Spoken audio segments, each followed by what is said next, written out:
Thank you, Mr. Chairman.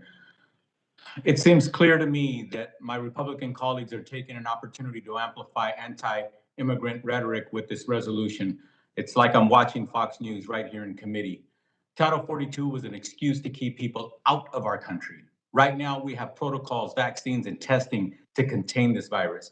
Let me be clear, going to the border to seek asylum is legal, and refugees fleeing violence and persecution should have the right to due process and certainly want to go to a country that has open and fair arms to welcome them through a legal process. We're talking about women, children, and families and individuals from the LGBTQI+ community who are fleeing for their lives.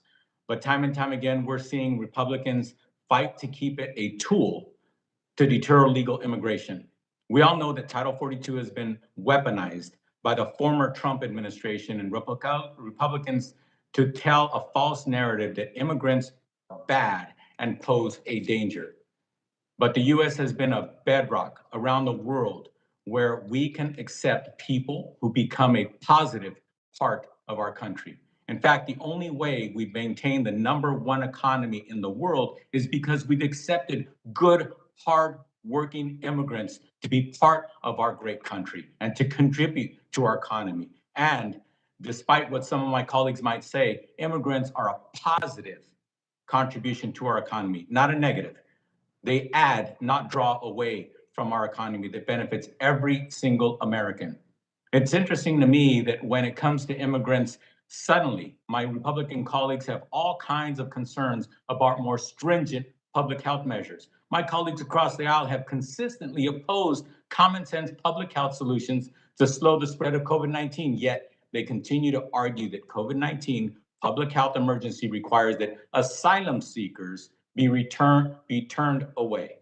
Title 42 has put individuals in danger and is not consistent with the values and responsibilities that we pretend to be as a country.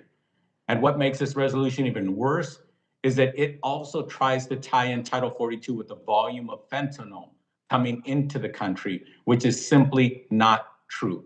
Not only is drug trafficking completely outside the scope and purpose of Title 42, which seems to confirm my assertion that this resolution is purely an anti-immigrant political ploy.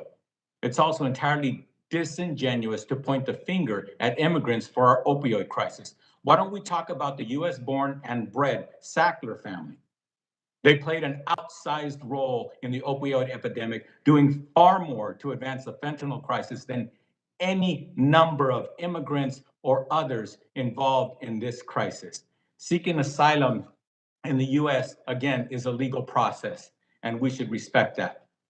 I reject the resolution wholeheartedly, and I urge my colleagues to do the same. This great country, the United States, has always opened its arms to those who seek a better life, seeking refuge and fleeing for their lives. And I will continue to ensure that America lives up to our promise and welcomes good, hardworking people into our country like we have for generations past.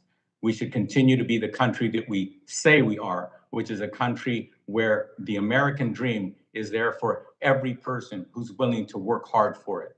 Again, we're speaking mostly of people who come here seeking asylum and come here to hopefully apply themselves to a legal process that we have adhered to for many generations in this country. With that, thank you, Mr. Would the gentleman Chairman. yield? Would the gentleman yield? Who's asking? Wahlberg.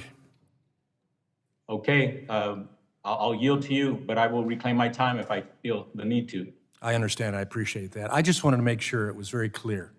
I agree with you about legal immigrants. We need legal immigrants. I'm a product of legal immigration. We want that. But what we're talking about is the illegal ones, the ones that are gotaways, the ones that are endangering communities, the ones that are bringing across illegal. So please don't lump us all into people that don't want immigrants. We just want a legal border. And with that, I yield back, and thank you for yielding. Yes, you're welcome, and thank you for that clarity coming from you as a voice on this committee, and I appreciate that opportunity.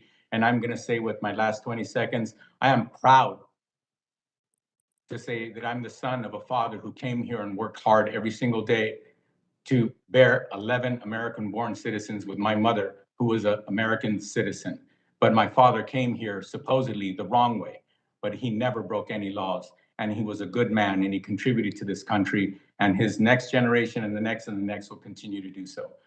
Sorry to go over my time, Mr. Chairman, I yield back.